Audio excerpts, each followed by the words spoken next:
자, 이번에 읽어볼 괴담은 일가족이 전멸한 이야기입니다. 제목이 제목인 만큼 내용이 조금 숨막힐 수 있으니 거북하신 분들은 주의해주세요. 라고 적혀 있네요. 일가족이 전멸한 이야기. 내가 초등학생이었을 때의 일이다. 우리 집에 신흥 종교 권유하러 온 사람이 있었다. 처음엔 엄마가 적당히 완곡하게 돌려보내곤 했다. 사흘에 한 번꼴로 꼭 우리 집에 와서 엄마한테 집요하게 입교하라고 들이댔다. 엄마는 원래 기가 세신 분은 아니라서 그때마다 그냥 적당히 이야기를 들어주고는 죄송해요, 다음에요, 그렇게 부드럽게 돌려보내곤 했다. 그러던 어느 날 권유가 너무 잦아지자 아빠가 좀 세게 내쫓았다. 그러자 그 권유하던 아줌마가 이렇게 말했다. 그렇게 세게 말해도 소용없어요. 당신들이 우리 쪽으로 오는 건 운명이니까. 그 말만 남기고 돌아갔다. 아빠가 혹시 몰라서 경찰에 상담했고 그날부터 동네 경찰 아저씨가 순찰을 돌기 시작했다. 그리고 일주일 뒤 엄마가 실종됐다. 엄마가 실종된 사이 그 문제의 권유 아줌마가 또 찾아왔다. 커 봐요. 내 말대로 됐지? 너희가 믿고 신심을 가지면 엄마는 돌아온다니까. 그때 집엔 나와 누나, 남동생 셋뿐이었다. 정말로 무서웠다. 그 아줌마는 다음엔 아버지가 있을 때 오겠습니다. 라고 말하고는 돌아갔다. 아줌마가 간 뒤 누나가 급히 아빠에게 전화했다.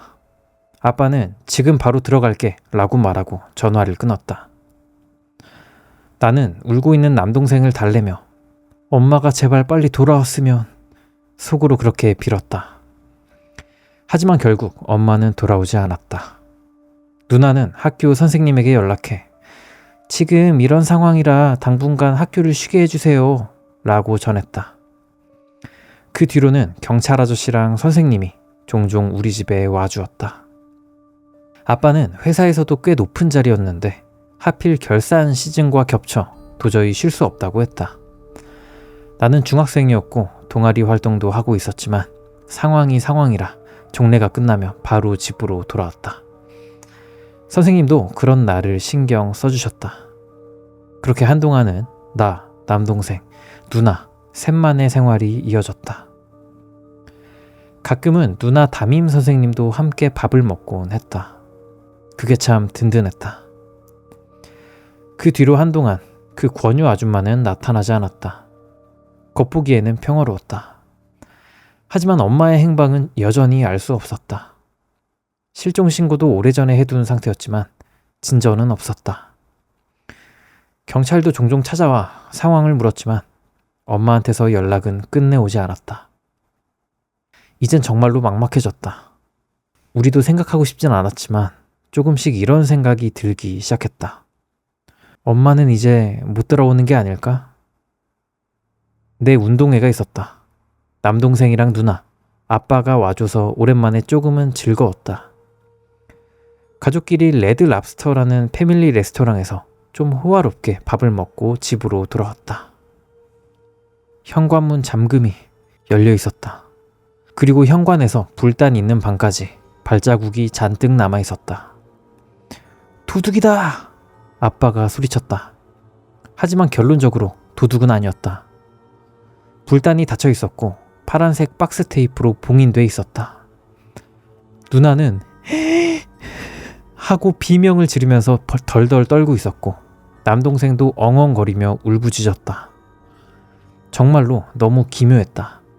아빠도 멍하니 굳어 있었다. 혹시 아직 집안에 누가 남아있는 게 아닐까 하는 생각에 우리는 한 곳에 뭉쳐 있었고 아빠가 집 전화로 경찰에 연락했다. 동네 경찰 아저씨가 먼저 왔고 그 뒤로 경찰 몇 명이 더 왔다. 아빠는 현장 검증 같은 거에 입회했고 우리는 빈혈로 휘청거리는 누나를 방으로 데려갔다. 그대로 셋이서 얼굴이 엉망이 될 때까지 울었다. 결국 도난당한 물건은 아무것도 없었다. 일단은 빈집털이로 처리가 됐지만 그 권유 아줌마에 대해서는 경찰도 알고 있었으니까 동네 탐문을 꽤 열심히 했다고 들었다. 그리고 내 운동회 날 우리 집 앞에 검은색 밴이 한동안 서 있었다고 한다. 그리고 한 달 뒤 집에서 한참 떨어진 타현에서 엄마가 숨진 채 발견됐다. 잠깐 쉬겠습니다. 좀 힘드네요. 조금 있다가 다시 쓰겠습니다. 죄송합니다. 글이 길어져서 죄송합니다. 이 뒤로도 행복한 이야기 같은 건 없습니다.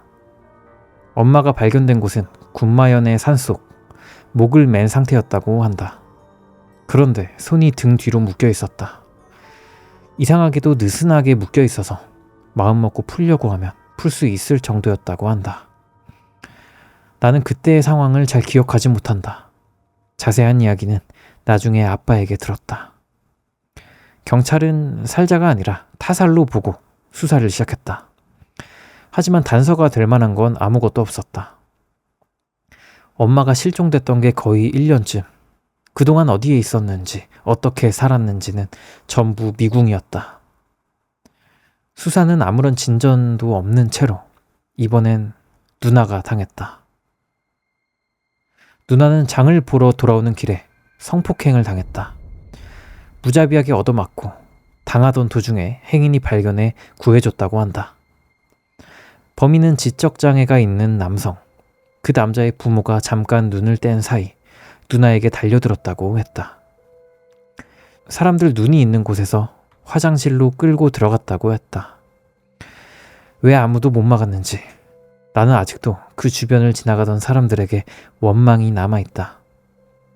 어쩔 수 없는 일이라는 건 알지만 아무리 해도 용서가 되지 않는다. 누나는 기특할 정도로 씩씩하게 지내고 있었다. 다 이겨낸 것처럼 보였다. 하지만 결국 버티지 못했나 보다. 내가 학교에서 돌아왔을 때 누나는 자기 방에서 수면제를 잔뜩 먹고 노란 거품을 토하고 있었다. 그 장면은 지금도 잊히지 않는다. 누나는 곧바로 입원했다. 그리고 나중에 다시 살자 했다. 누나의 장례를 치른 뒤 아빠는 회사를 그만두었다. 회사는 꽤 큰 액수의 퇴직금을 지급해 주었다. 아빠는 낮 동안 멍하니 넋이 나가 있었다. 나나 남동생이 말을 걸어도 그 말밖에 하지 못했다. 동네 아주머니들도 정말 많이 도와줘서 저녁밥을 챙겨주기도 했다. 어느 날 내가 학교에서 돌아오니 아빠가 불단 앞에 엎드려 있었다. 술을 마신 것 같았다. 나는 너무 슬퍼져서 아빠의 등에 매달리듯 붙잡고 엉엉 울었다. 나는 원래 잘 우는 아이가 아니었기에 아빠도 좀 놀란 눈치였다. 그리고 미안하다. 미안해. 그렇게 말하며 아빠도 함께 울었다. 경찰로부터 수사 진전이 있었다는 연락은 끝내 오지 않았다. 나는 고등학교에 입학했다. 남동생은 중학생이 됐고 아빠는 전 직장에서 익힌 기술을 살려 재택근무를 시작했다. 일감은 예전 회사에서 많이 받았다. 집안일은 전부 내가 했다. 남동생만큼은 공부를 했으면 했거든. 부활동도 했으면 했고 그 나이 또래 애들처럼 평범하게 살았으면 했다. 하지만 그렇게는 되지 않았다. 남동생은 학교를 마치고 돌아오다 차에 치여 죽었다. 차와 벽 사이에 끼어서 그렇게 죽었다. 운전자는 젊은 남자였다. 처음엔 한눈 팔다가 난 사고라고 진술했어. 그런데 나중에 큰 돈을 받고 부탁받았다 라고 자백했다. 그렇게 그 남자에게 일을 시키는 여자, 그 문제의 권유 아줌마까지 결국 도달하게 됐다. 그 권유 아줌마는 체포됐다. 이유는 내 말을 안 들은 그 집안이 미웠다 라는 거였다고 한다. 그런데 수상한 점이 한두 가지가 아니었다. 우선 그 아줌마는 어디 종교에 들어가 있던 사람이 아니었다. 즉 혼자서 자기가 만든 종교를 권유하고 다녔다고 하는 거다. 우리 집에 빈집털이를 한 것도 이 아줌마였다고 한다. 그렇게 되니 이야기가 더 꼬이기 시작했다. 그럼 집안에 잔뜩 찍혀있던 발자국은 아줌마 말고 대체 누가 남긴 거지? 아줌마는 경찰의 신문을 요리조리 피해 다니며 이 일의 진상을 끝내 말하지 않았다. 신분을 증명할 만한 건 단 하나도 갖고 있지 않았고 뒷배경은 아무것도 밝혀지지 않았다.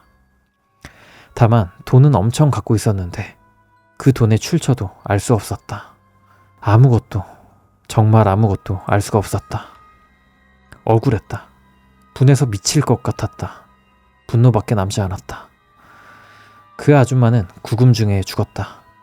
심근경색이었다고 하더라. 아빠가 이사를 하자고 제안했다. 나도 그러고 싶다고 생각했다. 그 집엔 즐거운 기억보다 슬픈 기억이 압도적으로 더 많았으니까. 사건이 사건이었던 만큼 혹시라도 이웃들한테까지 피해가 갔으면 미안하잖아. 나와 아빠는 이사 준비를 시작했다. 애초에 집에는 필요한 최소한의 것만 남아있었지만 그래도 조금씩 정리해 나갔다. 그리고 이사를 다음 주로 앞둔 목요일 밤, 나와 아빠는 동네 목욕탕에 갔다. 따뜻했다. 그리고 정말 조금이지만 기뻤다. 아빠도 오랜만에 미소를 지으셨다. 둘이서 같이 집에 돌아가던 길에 사이렌 소리가 집 쪽 방향에서 들려왔다. 우리 집이 불타고 있었다. 나는 아무 말도 하지 못했다. 아빠도 넋이 나가 있었다. 불타는 우리 집을 멍하니 보면서 집이 하고 중얼거렸다. 아빠 눈동자에 타오르는 불길이 그대로 비치고 있었다. 방화였다. 잿더미 속에서 건자재, 등유 같은 걸 적셔 놓은 흔적이 발견됐다고 한다. 범인은 잡히지 않았다. 이웃집들도 피해를 입었다. 아빠는 무릎 꿇고 엎드려 사죄하고 있었다. 그런데 피해를 본 집 아주머니는 나를 꼭 끌어안고 함께 울어줬다. 우리는 이사했다. 이사 간 곳에서 아빠는 망가져 버렸다. 집에서 일을 하고 있으면 아직 다들 멀쩡하던 시절에 엄마와 누나, 남동생이 방 안에 아무렇지도 않게 있는 것처럼 느껴진다는 거였다. 그리고 옛날처럼 아빠 또 방귀 꼈지?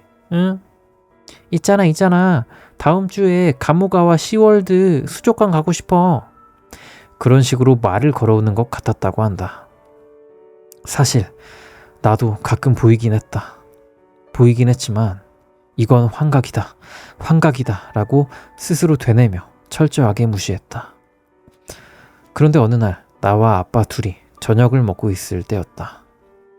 부엌 쪽에서 간장 떨어졌네 라는 엄마 목소리를 나는 듣고야 말았다. 아빠와 눈이 마주쳤다. 아빠도 들은 것 같았다. 아빠는 여보 지금 사올게 라고 웃더니 순간 표정이 싹 굳더니 내 목을 졸랐다. 그리고 금방 제정신으로 돌아와 내가 무슨 짓을... 그렇게 말하곤 베란다로 달려가 그대로 뛰어내렸다. 그렇게 아빠도 돌아가셨다. 나만 남았다. 나는 큰아버지한테 맡겨져 고등학교를 졸업했고 도쿄 쪽으로 취업해서 혼자 살기 시작했다. 그 뒤로 꽤 많은 시간이 흘러버렸다. 나는 올해 32. 결혼도 하지 않고 아직 혼자다. 내 방엔 종종 가족이 있다. 그리운 옛 모습 그대로 거기서 평범하게 생활하고 있다. 슬픈 건 다들 그때 나이 그대로라는 거다. 병원도 가봤다. 정신적으로 불안정하다는 말을 들었다. 약도 받긴 했지만 누나와 아빠의 살자 장면이 머리에서 지워지지 않아서 거의 먹지 못하고 있다. 이 이야기는 여기서 끝입니다. 일가족 전멸이라는 표현을 쓴 건 저도 이제 한계가 온 것 같아서 그렇습니다. 살자 할 생각은 없지만 그 빌어먹을 아줌마의 저주랄까? 그런 게 진짜 있는 것 같아서 언젠가 나도 어느 날 툭 하고 죽어버릴 것 같은 느낌이 듭니다.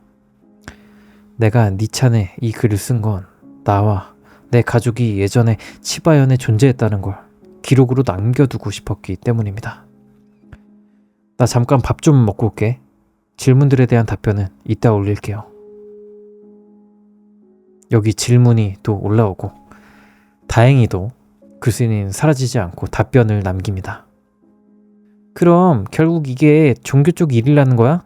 군마 산속에서 나왔다길래부터 뭐 생각하긴 했는데 옴진리교인가요? 옴진리교는 아닌 것 같아. 왜 하필 군마였는지도 지금 와선 모르겠어요. 엄마가 실종된 시점에 탐정 붙였으면 한방 아니냐? 돈이 꽤 들긴 하지만 종교 할망구 쪽부터 추적하면 금방 찾을 수 있을 것 같은데. 탐정이랑 경찰이랑 대체 뭐가 더 믿을만 했을까요? 아빠는 그런 건 딱히 생각도 못했던 것 같아. 의문투성이잖아 진짜로. 이야기로만 보면 무슨 일인지 이해하기 힘들죠. 나도 의미를 모른 채로 그냥 여기까지 살아와 버렸어. 아니 근데 일은 살아있는 거 맞지? 나 제대로 살아는 있어. 고마워. 이런 사건이면 보도가 안 될 리가 없다고 생각하는데. 보도됐는지 안 됐는지 모르겠어. 취재는 안 왔던 것 같고. 낚시였으면 좋겠는데. 일은 가족을 본 거야? 들은 거야? 집에 돌아오면 가끔 다들 있어. 목소리만 들릴 때도 있고 유령인지 뭔진 모르겠어. 나 원래 유령 같은 거 진짜 안 믿거든요. 가족이 나타나면 엄청 그립고 행복한 기분이 돼요. 아침에 일어나면 엄마가 밥하고 있을 때도 있어요. 근데 실제로는 만들어져 있지는 않아요. 그게 무슨 종교인지 알아? 힌트라도 좀 알려줘. 아니 나도 알고 싶은데 결국 아무 단서도 없어. 그 권유 아줌마가 어디 종교의 일부였는지 아니면 그냥 미친 사람이었는지도 모르겠어. 모르는 거 투성이야. 진짜로 심근경색으로 죽은 건지 살자 한 건지조차 모르겠어. 글쓴이에게 새 가족이 생기면 지금 환각도 사라질지도 모르지. 그게 참 복잡하거든요. 나는 이 환각이 익숙해져 버려서 이 가족을 더는 못 보게 되면 외로워질 것 같아요. 새로운 생활은 지금으로선 좀 어렵지 않을까 싶어요. 여기에 또 후일담이 달리네요. 얼마나 뒤지? 이게? 하루 뒤네. 끝이라고 해놓고 다시 와버려서 미안합니다. 그 권유 아줌마 건 말인데요. 경찰한테는 심근경색이라고 들었습니다. 그 이상은 알아볼 방법이 없습니다. 살자일 수도 있고 어쩌면 경찰이 개입했을지도 모르겠지만 그건 어디까지나 상상의 범위입니다. 그땐 인터넷도 아직 널리 퍼진 때가 아니었고 별 의심 없이 병사라고 믿었습니다. 아빠는 그 권유 아줌마를 죽일 생각까지 하고 있었습니다. 나도 아빠 생각에 동의했고요. 그래서 아빠는 그 아줌마가 죽었다는 말을 들었을 때 표정이 엄청 복잡했습니다. 무슨 음모론 같네 그런 말도 했고요. 그때 아빠 마음속에선 이제까지 있었던 일 전부를 그냥 포기해버린 거라 생각합니다. 저는 괜찮다고 해야 할까? 지금은 그냥 평범하게 생활하고 있어요. 약도 이제부터는 제대로 챙겨 먹겠습니다. 가족이 집에 있다라고 썼지만 그게 환각이라는 건 알고 있어요. 말을 걸어오는 내용은 예전에 가족이랑 했던 것 같은 별것도 아닌 얘기들이에요. 저녁은 뭐 먹을래? 오늘 몇 시에 들어와? 그런 것들이요. 녹화되어 있던 게 반복 재생되는 느낌이에요. 그래서 최근 뉴스 같은 내용은 없어요. 누나는 고등학교 때 모습 그대로고요. 남동생은 중학생 때 그대로예요. 스르륵 나타났다 스르륵 사라져요. 부엌에서 누나랑 엄마가 대화하고 있을 때도 있어요. 나에겐 오래 알고 지낸 친구가 있습니다. 그 친구는 아직 치바에 살지만 종종 놀러와줘요. 가족이 보인다는 얘기도 했어요. 처음엔 퇴마 받으라는 소리를 들었는데 나는 그건 거절했습니다. 왜냐면 나는 유령을 안 믿기도 하고 이건 환각이라고 생각하고 있으니까요. 더 말하자면 몸이 망가지지도 않았고 딱히 불행한 일도 겪지 않았어요. 그리고 가족이 불쑥 나타나면 조금 그립고 슬프긴 한데도 결국엔 기쁘게 느껴지거든요. 이렇게 평범하게 살아가다 보면 언젠가는 다시 가족과 만날 수 있을 거라고 생각합니다. 그때까진 소박하게 조용히 살아보려고 합니다. 이상입니다. 여기까지가 일가족이 전멸한 이야기였습니다. 너무 슬프네요. 그러니까 이야기 마지막에 가족들이 계속 나오는 게 환각인 줄 알고 있어. 귀신일지도 모르지만 일단은 귀신은 아니라고 생각하고 있고 환각이라는 걸 알고 있어. 그럼에도 불구하고 그 상태가 괜찮다고 하는 거잖아요. 왜냐하면 그 환각이 없으면 혼자라는 게 너무나도 여실하게 드러날 거 아니야. 본인 살아감에 있어서. 그래서 그 환각이라도 놓치고 싶지 않은 거죠. 그 마음가짐 자체가 너무 슬프고 너무 안타깝습니다. 와, 어떡해. 아니 진짜 완전 잘못 걸렸어요. 진짜 만약에 그날에 그 미친 아줌마가 오지만 않았어도 이게 나비 효과잖아요, 결국에. 그러니까 그 미친 아줌마가 막 저주를 하고 엄마가 죽고, 근데 계속해서 사람이 죽었단 말이야, 가족들이. 그 저주 아줌마가 정체가 뭔지도 알지 못하고 그 저주 아줌마도 죽고, 누가 와가지고 방화를 저지르고, 이게 그 말인즉슨 이 미친 종교 아줌마가 죽었음에도 불구하고 계속 이 집안을 망치려는 뭔가 종교 같은 거가 있었다는 거 아니야. 근데 그걸 알 수가 없어. 왠지 모르겠어. 경찰이랑 그 종교랑 유착이 됐는지 그건 잘 모르겠지만 너무 그냥 힘없는 개인이잖아요. 여기 아버지든 이 글쓴이든. 그러니까 그냥 당하고 있을 수밖에 없는 거야. 그게 너무 안타깝고 마음이 아픕니다. 그러니까 잘못한 것도 없는데 그게 너무 슬펐고, 또 이런 생각이 드네요. 저는 좀 사이비 종교 썰 같은 거를 일부러 좀 안 읽거든요. 물론 뭐 제가 막 유명한 괴담 유튜버다 뭐 이런 건 아니지만, 왠지 그런 사이비 종교 건드렸다가 그 사이비 종교 광신도들이 저를 발견하고 미친놈 아냐 담궈버리자 하고 찾아올 수도 있잖아. 어떻게든 집 주소 알아내가지고 가족을 건드릴 수도 있고 뭐 친구들을 건드릴 수도 있고 뭐. 그래서 요즘 좀 걱정돼요. 그 대형 유튜버분들 혹은 뭐 그런 사이비 종교 찾아가가지고 침투해가지고 막 영상 찍는 분들 있잖아. 그분들이 난 좀 걱정돼. 대단하다고 느끼면서 걱정이 좀 많이 됩니다. 아니, 건수 잡혀가지고 나중에 협박 받으면 어떡해. 너무 힘들 거 아니야. 물론 그런 유튜브 하시는 분들은 그것마저도 컨텐츠화 시킬 생각이 있으시겠지만 그런 위협이 있는 것 자체가 너무 힘들 거 아니야. 너무 무서울 것 같은데 하시더라고. 대단합니다. 나 진짜 걱정돼. 아무튼 사이비 종교의 정말 그 무시무시함, 찝찝함 참 잘 담겨져 있는 그런 이야기였고요. 실화가 아니길 바랍니다. 정말 마음 너무 아프네. 여기까지가 일가족이 전멸한 이야기였고요. 병풍 귀엽나요? 병풍을 한번 마련해봤습니다. 감사합니다.